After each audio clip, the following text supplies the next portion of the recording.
Жастар саясаты туралы қабылданған жаңа заңның арқасында студенттер жұмыссыз қалмайтындарына қуанып отыр.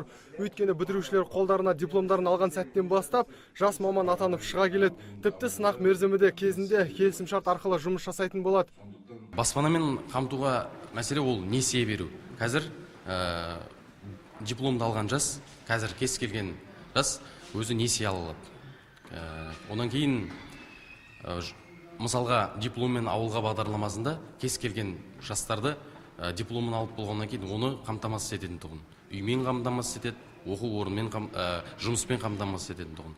Сол мәселелер де үлкен өз үлесін қосып жатыр. Негізгі бағыт жастарға сапалы білім беріп, оларды жұмысқа орналастыру, сонымен қатар жас отбасыларға арналған қолжетімді тұрғын үймен қамтамасыз ету және жас кәсіпкерлерге қолдау көрсету болып табылады.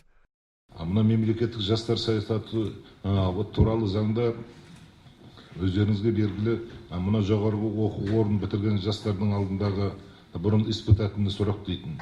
Ол сұрақты алып тастады.